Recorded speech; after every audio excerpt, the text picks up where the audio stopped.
Hello दोस्तों, स्वागत है आप सभी का आपके अपने यूट्यूब चैनल प्राइम प्रभाकर पर। दोस्तों, आज की इस वीडियो में हम देखने वाले हैं 2016 के सामान्य हिंदी के पेपर को। इससे पहले के वीडियो में हमने 2016 का जो री एग्ज़ाम हुआ था, यानी कि ये वाला जो एग्ज़ाम है ये कैंसिल हुआ था, इसीलिए री एग्ज़ाम हुआ था, उसके हिंदी को पेपर को देखा था। ठीक है। और उसके अतिरिक्त हमने जीएस के 2021 और 17 के पेपर को देख लिया था, और 17 का भी मेंस वाला बाकी है।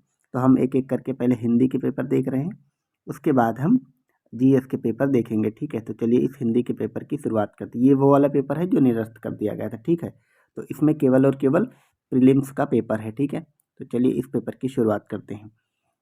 हमारा पहला प्रश्न है कि एक शुद्ध वाक्य, इसमें वाक्य शुद्धि वाला प्रश्न है, और ये 4 वाक्य लिखे हैं, आपको इसमें से बताना है कौन सा वाक्य शुद्ध है। ठीक है, तो पहला स्टेटमेंट है कि स्वामी स्वामी विवेकानंद का भाषण सुनकर उपहास उड़ाने वाले अमेरिकियों पर घड़ों पानी बह गया। ठीक है।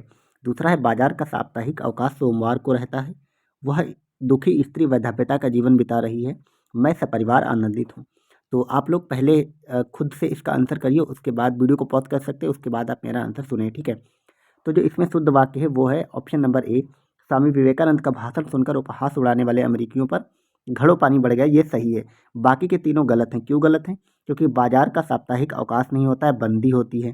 ठीक है, वह स्त्री वैधव्यता, वैधव्यता अपने आप में ही स्त्री के लिए आता है, तो यहाँ पे स्त्री अनुचित लिख दिया गया, या नहीं लिखा जाएगा। ठीक है, और मैं सपरिवार सानंदित हूँ, तो यहाँ पर सपरिवार नहीं होगा, या फिर सपरिवार होगा तो फिर सानंदित नहीं, या आनंदित हो जाएगा। ठीक है, तो इसलिए ऑप्शन ए इसका सही जवाब हो जाएगा।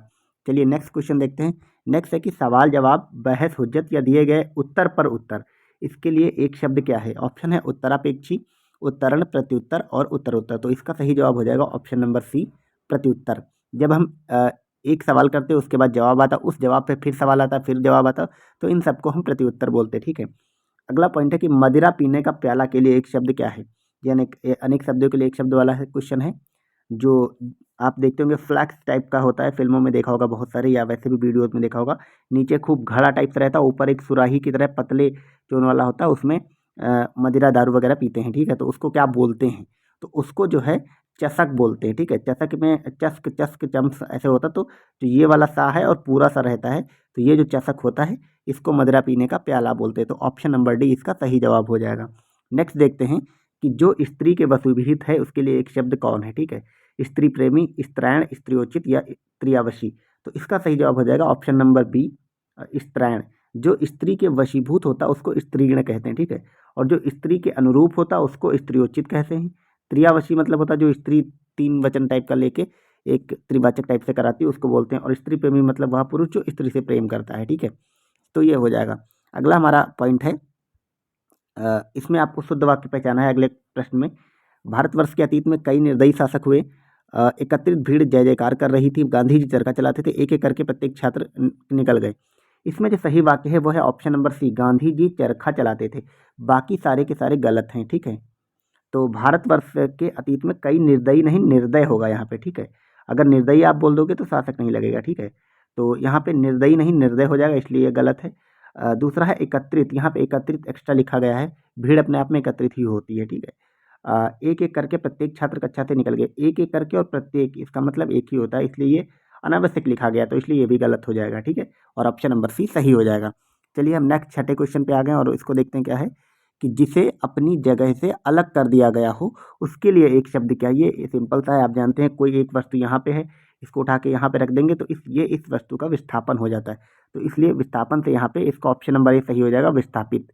ठीक है, अगला क्वेश्चन है कि बुरे उद्देश्य से की गई गुप्त मंत्रणा, इसको क्या बोलते हैं? ठीक है, क्वेश्चन नंबर 7 है, बुरे उद्देश्य से की गई गुप्त मंत्रणा, इसके लिए कौन सा शब्द है? ऑप्शन है दुरतिक्रम, दुरधिगम, दुर्भिसंधि और दुर्भियोजन।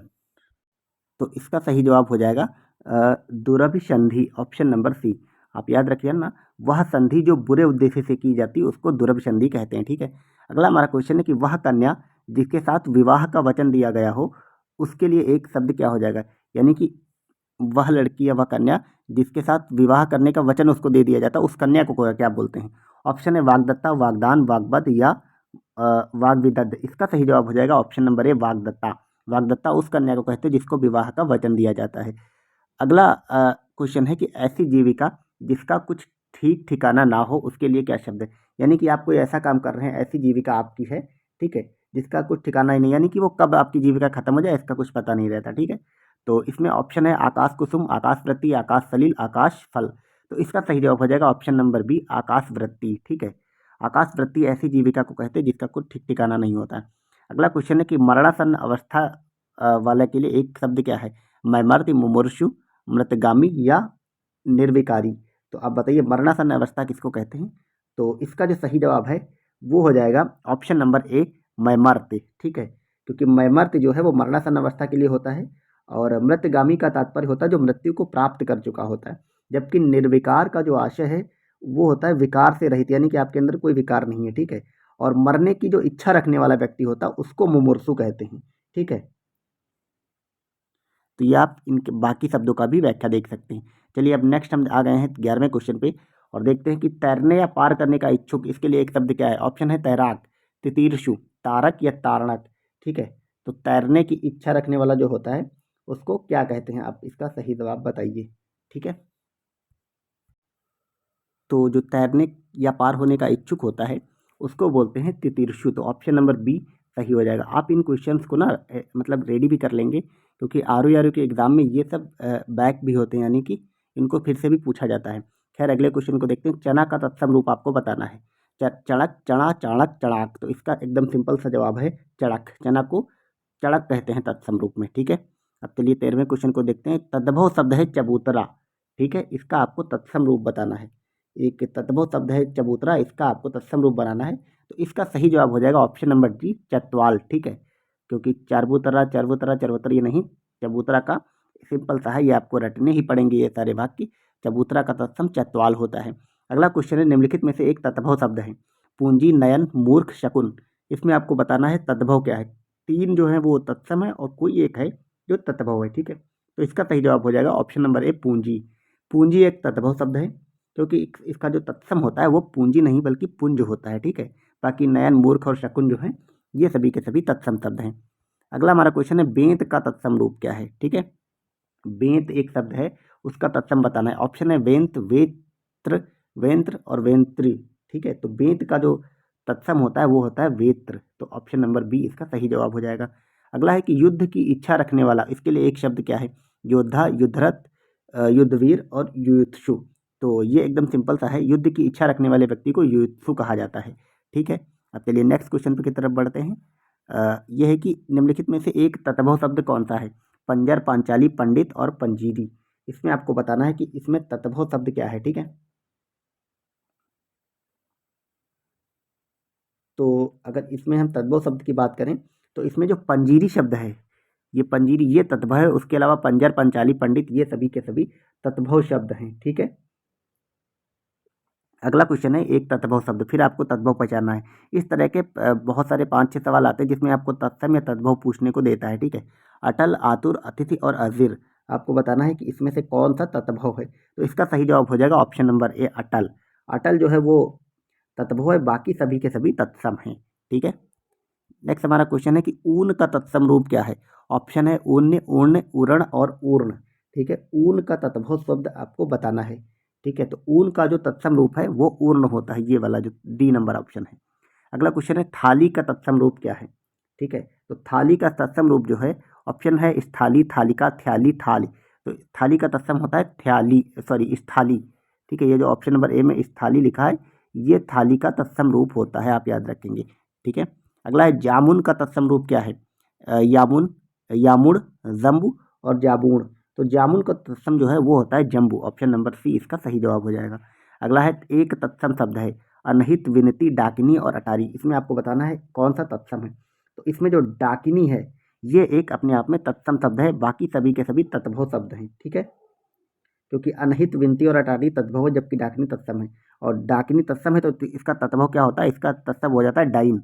जो हम लोग भूत वगैरह में डाइन वगैरह कहते हैं वो वाली ये डाइन है, इसको डाकिनी कहते हैं तत्सम में, ठीक है। अब नेक्स्ट हम 23 नंबर क्वेश्चन पे आ गए हैं और इसमें आपको इंद्रिय शब्द का विशेषण बताना है, ठीक है। ऑप्शन है इंद्रिय, इंद्रिक, ऐन्द्रिय और ऐन्द्री। तो इसका सही जवाब हो जाएगा ऐन्द्रिय। ऐन्द्रिय शब्द ये ऐन्द्रिय जो है ये अपने आप में विशेषण है और इंद्रिय जो है वो विशेष्य है, ठीक है। जबकि ईश्वर का विशेषण जो है वो ईश्वरीय होता है और इतिहास का विशेषण ऐतिहासिक होता है। ये सब आप चीज़ें याद रखेंगे। नेक्स्ट हमारा क्वेश्चन है कि एक वाक्य में विशेषण का प्रयोग नहीं हुआ। ये जो 4 वाक्य लिखे हैं आपको बताना है इसमें से किस वाक्य में विशेषण का प्रयोग नहीं हुआ है।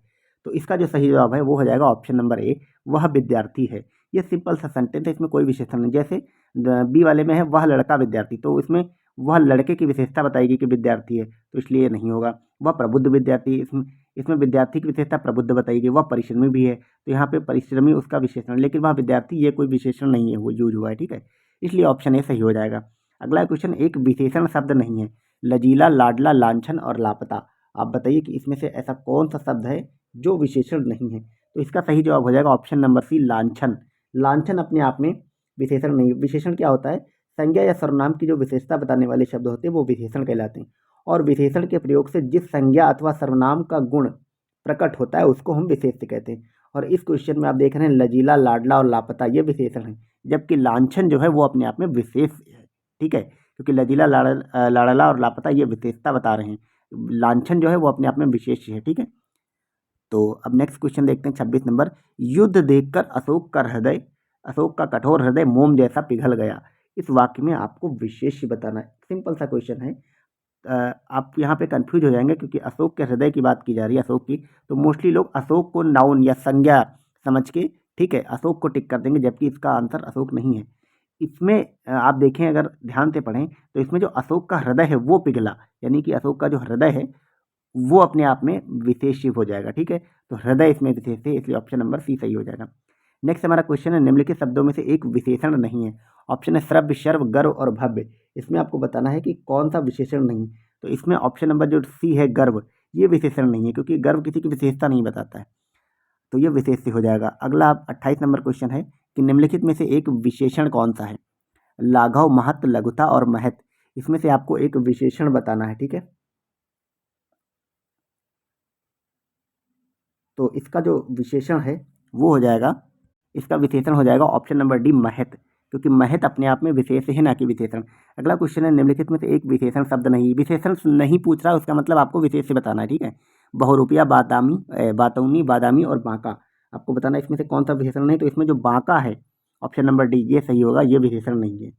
क्यों नहीं है, क्योंकि बांका जो है वो विशेष पद है, बाकी के सभी विशेषण हैं। अगला क्वेश्चन है, भक्ति की करुण पुकार सुनकर भक्त वत्सल भगवान दयार्द होठे, इस वाक्य में प्रयुक्त विशेषणों की दृष्टि से कौन सा युग्म शुद्ध है। आपको विशेषणों की दृष्टि से कौन सा युग्म शुद्ध है ये आपको बताना है, ठीक है। तो इसका जो सही जवाब है वो हो जाएगा ऑप्शन नंबर डी, पुकार और भगवान, ठीक है। क्योंकि इस वाक्य में भक्त की करुण पुकार सुनकर भक्त वत्सल भगवान दया होठे में पुकार और भगवान विशेष से पद हैं, यह विशेषण नहीं है, ठीक है। और आपको विशेष से पद ही चुनने थे, इसलिए इसका सही जवाब हो जाएगा। अगला क्वेश्चन है, भोले बालक ने क्रूर डाकू के कठोर हृदय में कोमल भावना जगा दी। इस वाक्य में कितने विशेष लगे हैं। तो इसका सही जवाब हो जाएगा ऑप्शन नंबर ए, 4। इस वाक्य में 4 विशेष हैं। तो इसमें कौन कौन से 4 विशेष हैं, ठीक है। इस वाक्य में बालक ने क्रूर डाकू के हृदय में कोमल भावना जगा दी, इसमें 4 विशेषण कौन से। नंबर 1 तो बालक हो जाएगा, ठीक है, बालक, भोला बालक है ना, तो बालक हो जाएगा, और डाकू हो जाएगा, हृदय हो जाएगा, और भावना हो जाएगी। ये 4 विशेष्य पद का काम करते हैं, ठीक है। नेक्स्ट है, निम्नलिखित में से एक विशेषण शब्द नहीं है। वरदान, वरद, वरनायक, वर्णीय। तो इसका सही जवाब हो जाएगा ऑप्शन नंबर ए, वरदान, क्योंकि वरदान अपने आप में विशेष्य होता है।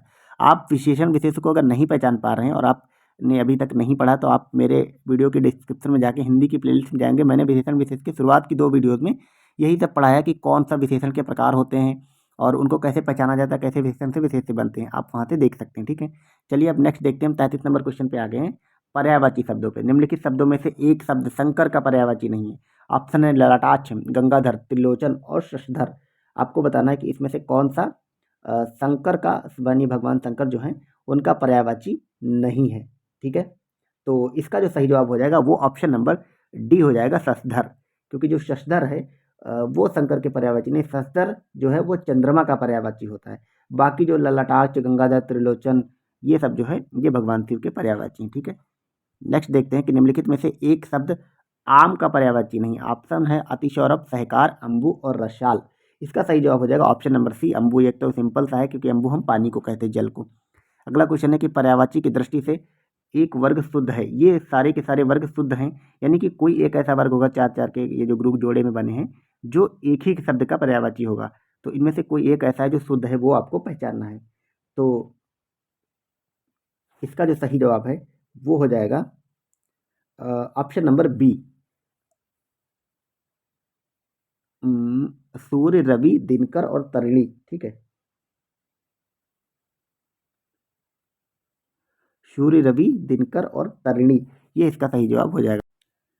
और नहीं, मैंने थोड़ा सा आप यहाँ पे मैं करेक्शन करना चाहूँगा, ये सूर्य, रवि और दिनकर और तरिणी नहीं है, क्योंकि सूर्य, रवि और दिनकर तो सूर्य के पर्यायवाची हैं, लेकिन जो तरिणी है वो नौका यानी नाव जो बोट होती है उसका पर्यायवाची, इसलिए ये तो नहीं होगा।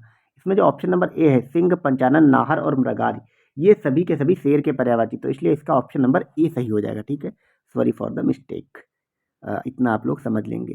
खैर, अगले क्वेश्चन पे आते हैं। निम्नलिखित में से एक पत्थर का पर्यायवाची आपको बताना है, कौन सा इसमें पत्थर का पर्यायवाची नहीं है।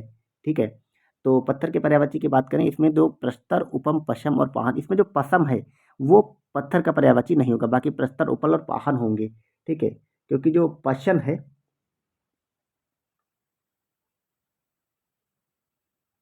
ये नहीं होता है इसका पत्थर का पर्यायवाची। ठीक है, नेक्स्ट क्वेश्चन है, निम्नलिखित में से एक यमुना का पर्यायवाची नहीं है। ऑप्शन रविजा, तनुजा, सूर्यजा और अर्कजा। तो इसमें जो तनुजा है ये लड़की के लिए प्रयुक्त होता है, इसलिए ये इसका सही जवाब हो जाएगा, ये यानी कि वह यमुना का पर्यायवाची नहीं है। नेक्स्ट हम देखते हैं 38 नंबर क्वेश्चन पे, निम्नलिखित में से कौन समुद्र का पर्यायवाची नहीं है। जलधि, जलधाम, जलनिधि, जलधिप। तो समुद्र का पर्यायवाची इसमें से कौन सा नहीं होगा? इसमें समुद्र का पर्यायवाची नहीं होगा, ऑप्शन नंबर डी, जलाधिप। जो जलाधिप है वो समुद्र का पर्यायवाची नहीं होगा। ठीक है, जलाधिप जो है वो वैदिक देवता वरुण का पर्यायवाची होता है। ठीक है,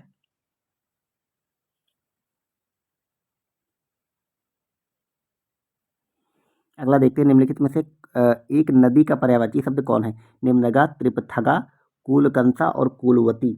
आपको बताना है इसमें से नदी का पर्यायवाची शब्द नहीं, तो इसमें ऑप्शन नंबर जो बी है, त्रिपथगा, ये नदी का पर्यायवाची नहीं, बाकी सभी के सभी नदी के पर्यायवाची हैं। ठीक है, क्योंकि जो त्रिपथगा है ये कोई एक नदी नहीं बल्कि ये गंगा नदी के लिए प्रयुक्त होता है, गंगा इसको कहते हैं। ठीक, गंगा का पर्यायवाची है। नेक्स्ट देखते हैं 40 नंबर क्वेश्चन, निम्नलिखित में से कौन सा एक विष्णु का पर्यायवाची शब्द नहीं है। भगवान विष्णु का कौन सा पर्यायवाची नहीं है? ऑप्शन है कमलेश, कमलाकांत, कमलापति और कमलासन। ठीक है, तो इसका सही जवाब हो जाएगा ऑप्शन नंबर डी, कमलासन। ये भगवान विष्णु का पर्यायवाची नहीं है, क्योंकि जो कमलासन है वो ब्रह्मा का पर्यायवाची शब्द, क्योंकि ब्रह्मा जी कमल पर विराजमान होते हैं ना, कमल उनका आसन है। अगला क्वेश्चन है, निम्नलिखित में से एक स्वर्ण का पर्यायवाची शब्द नहीं है, यानी सोने का पर्यायवाची कौन सा नहीं। हेम, हाटक, हिरण्यक और कलधौत। तो इसका सही जवाब हो जाएगा ऑप्शन नंबर सी, हिरण्य। हिरण्य जो है वो स्वर्ण का पर्यायवाची नहीं है। चलिए अब नेक्स्ट देखते हैं 42 नंबर क्वेश्चन, कि पर्यायवाची की दृष्टि से एक वर्ग शुद्ध है, इसमें आपको बताना है। इसमें ऑप्शन नंबर बी सही हो जाएगा, घर, निकेतन, आयतन और निलय, ये सभी के सभी घर के पर्यायवाची होते हैं, बाकी सब में कोई ना कोई एक ऐसा है जो सेम एक शब्द के पर्यायवाची नहीं है। अब हम आगे हैं विपरीतार्थक अर्थात विलोम शब्दों में। व्यष्टि का विलोम आपको बताना है, इसका सही जवाब हो जाएगा ऑप्शन नंबर सी, समष्टि, क्योंकि व्यष्टि का मतलब होता है एक छोटे से वर्ग को और समष्टि मतलब समस्त। अगला है उपमेय का सर्वथा उपयुक्त विपरीतार्थक क्या है। ठीक है, उपमेय का आपको सर्वथा उपयुक्त विपरीतार्थक बताना है। अनुपमेय, अतुलनीय, अनुपम और अनुपमति। ठीक है, तो इसका सही जवाब हो जाएगा ऑप्शन नंबर ए, अनुपमेय। ठीक है, एक मिनट, ऑप्शन नंबर ए अनुपमेय जो है वो इसका सॉरी विपरीतार्थक मतलब विलोम बताना है। अगला है सुलभ का उपयुक्त विपरीतार्थक क्या है। सुलभ का आपको विपरीतार्थक बताना, ऑप्शन है दुष्प्राय, अलब्ध, अप्राप्य और दुर्लभ। तो इसका जो सही जवाब है वो हो जाएगा ऑप्शन नंबर डी, दुर्लभ। कोई चीज़ अगर नहीं मिलती तो उसको दुर्लभ कहते हैं, मिल जाती तो उसको सुलभ कहते हैं। अगला है दीर्घायु का विलोम क्या होगा। तो ये तो सिंपल सा है, दीर्घायु मतलब ज़्यादा दिन तक जिंदा रहने वाला और अल्पायु मतलब कम दिन तक रहने वाला, तो ऑप्शन नंबर बी इसका सही हो जाएगा। नेक्स्ट हमारा क्वेश्चन है ऑप्शन 47 नंबर क्वेश्चन, कि तृष्णा का उपयुक्त विपरीतार्थक क्या है। वितृष्णा, निष्प्रह, संतुष्टि और वितृप्त। तो इसका जो सही जवाब है वो हो जाएगा ऑप्शन नंबर ए, वितृष्णा। अगला है निषिद्ध का सर्वथा उपयुक्त विपरीतार्थक क्या है। निषिद्ध का विलोम आपको बताना है। ठीक है, तो निषिद्ध का विलोम हो जाएगा विहित। ठीक है, क्योंकि निषिद्ध का विलोम विहित होता है, निश्चित का विलोम अनिश्चित होता है, उचित का अनुचित और निर्मित का अनिर्मित होता है। तो विहित जो है वो निषिद्ध का हो जाएगा। ठीक है, निषेध का मतलब होता है किसी का निषेध करना, यानी किसी को नेग्लिजेंस करना, खारिज कर देना। अगला है भूगोल का विपरीतार्थक क्या होगा? इतिहास, अंतरिक्ष, ध्रुवगोल, खगोल। तो जो इसका सही जवाब है वो हो जाएगा ऑप्शन नंबर डी, खगोल। भूगोल का विलोम खगोल होता है। अगला क्वेश्चन है सहयोगी का सर्वथा उपर्युक्त विपरीतार्थक क्या होता है? प्रतियोगी, प्रतिद्वंदी, प्रतिरोधी, प्रतिकूल। ठीक है, तो जो सहयोगी का विलोम है वो हो जाएगा प्रतियोगी। ये सब आप रट लेंगे, सिंपल से शब्द हैं, लेकिन एग्जाम में आ जाते तो कई बार ऑप्शन देख के कन्फ्यूजन हो जाती है। अगला है जोड़ का उपर्युक्त विपरीतार्थक शब्द क्या है? गुणा, भाग, घटाओ, बाकी। तो जोड़ का विलोम आपको पता ही है घटाना होता है, तो ये घटाओ हो जाएगा। ठीक है, अब अगले जैसे एग्जाम में इसमें जोड़ का पूछा, अब एग्जाम में आपके गुणे का भी विलोम पूछ सकते हो, तो गुणों का विलोम जो है वो भाग हो जाएगा। ठीक है, अगला है निम्नलिखित में एक में से किसकी वर्तनी शुद्ध है? आपको यहाँ पे शुद्ध वर्तनी बताना है। तो इसमें जो है ना उन्नयन, उन्नयन, उन्नयन, इसमें जो ऑप्शन नंबर बी में उन्नयन लिखा है, उ और आधा ना, एक बार और एक बार पूरा ना, फिर यन, ये वाला जो उन्नयन होता है ये सही माना जाता है। ठीक है, ऑप्शन नंबर बी वाला, तो ये सही हो जाएगा। बाकी सभी के सभी उन्नयन गलत लिखे हुए हैं। अगला 53 नंबर क्वेश्चन है कि निम्नलिखित में से एक की वर्तनी शुद्ध है, वो आपको बताना है। ऑप्शन है आविष्कार, ठीक है, इसमें क्या लिखा हुआ ऑप्शन में? आविष्कार, देवर्ष, निशब्द और जमाता। तो जो इसमें आविष्कार लिखा हुआ ये सही है, बाकी सभी के सभी गलत लिखे हैं। ठीक है, क्योंकि देवार्ष नहीं होता है, देवर्ष ही होता है, यानी कि वहाँ पे मात्रा नहीं लगती। निशब्द में ये वाले ये लगता है। ठीक है, विस्मात बुद्धि वाला। जमाता नहीं होता है, जमाता की जगह जामाता होता है, इसलिए ये भी गलत है। और आप याद रखेंगे इसमें आविष्कार लिखा, तो आविष्कार जो है वो सही होता है, अविष लिखा होगा तो गलत हो जाएगा। ठीक है, इसलिए ऑप्शन नंबर ए सही हो जाएगा। अगला क्वेश्चन है निम्नलिखित में से एक की वर्तनी तो देखिए भैया, निछावर और अनन्नास, निरपेक्ष। तो इसका जो सही जवाब है वो हो जाएगा ऑप्शन नंबर सी, अनन्नास। ये जो अनानास हम लोग फल खाते हैं ना, इसको अनन्नास लिखा जाता है, आ ना और आधा ना फिर नास। ठीक है, ये होता है। बाकी खिवैया नहीं होता, खेवैया होता है। ठीक है, खेवैया होता है। न्यौ छावर नहीं होता, न्यौ छावर होता है, यानी कि, और निरपेक्ष नहीं होता है बल्कि निरपेक्ष होता है। ठीक है, तो इसमें ऑप्शन, इनका आंसर हो जाएगा अनन्नास की वर्तनी शुद्ध है, बाकी सभी अशुद्ध हैं। ठीक है, नेक्स्ट देखते हैं कि निम्नलिखित में से कौन सी एक की वर्तनी शुद्ध, इसमें भी सब शुद्ध शुद्ध पहचाना है। सट दर्द अनापेक्षित क्लिष्ट पर्यवसान, आपको बताना है इसमें से कौन सी शुद्ध है। तो इसका सही जवाब हो जाएगा ऑप्शन नंबर डी, पर्यवसान जो है ये सही लिखा, बाकी सभी सभी गलत लिखी। बाकी क्या गलत लिखेंगे? जैसे सट दर्शन नहीं होता, सट दर्शन नहीं होता है, सट दर्शन होता है। ठीक है, मतलब सट दर्शन इसमें लिखा, सट दर्शन नहीं बल्कि सट दर्शन, डा होता है। ठीक है, और अनापेक्षित नहीं होता, अनपेक्षित होता है, यानी कि ना नहीं हो, अनापेक्षित गलत है, अनपेक्षित होगा। और क्लिष्ट नहीं होता है, क्लिष्ट होता है, ये आधा का बनेगा यहाँ पे। ठीक है, और पर्यवसान जो है ये सही है।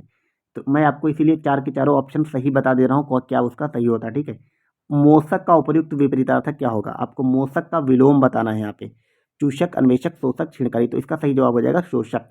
मोषक का विपरीतार्थक या विलोम शोषक होता है। ठीक है, अगला 57 नंबर क्वेश्चन है कि इसमें से कौन सा वाक्य शुद्ध आपको पहचानना है। यह तो अच्छा हुआ कि, ये आपको बताना है कि यह तो अच्छा हुआ कि चोरों का पदार्पण होते ही मैं जाग गया। अच्छे लेखन के लिए शब्द संयम आवश्यक है। कच्छ में असंख्य जनसमूह उपस्थित था। रामचरितमानस तुलसी की सबसे सुंदरतम कृति। तो इसमें जो शुद्ध वाक्य है वो हो जाएगा ऑप्शन नंबर बी, अच्छे लेखन के लिए शब्द संयम आवश्यक हैं। ठीक है, अब बाकी में ये तो शुद्ध हो गया, बाकी में क्या क्या गलत है? जैसे ऑप्शन नंबर ए में पदार्पण के साथ होते ही अशुद्ध है। जैसे पदार्पण अगर आपने लिख दिया तो होते ही जो लिखा है, होते ही मैं जाग गया, ये गलत हो जाएगा, इसलिए गलत है। ठीक है, ऑप्शन नंबर सी क्या है कि कच्छ में असंख्य जनसमूह उपस्थित है। अगर जनसमूह है तो असंख्य गलत होगा। ठीक है, और रामचरितमानस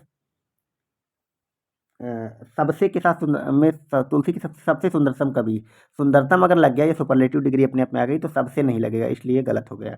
ठीक है, और ऑप्शन नंबर बी सही है। मैं आपको चार के चारों ऑप्शन इसीलिए सही करा दे रहा हूँ ताकि आप लोग पहचान सके क्या क्या गलती वहाँ पे होती है, कैसे कैसे वो लोग लिखते हैं। अगला है कि इसमें आप भी आपको शुद्ध वाक्य पहचानना है।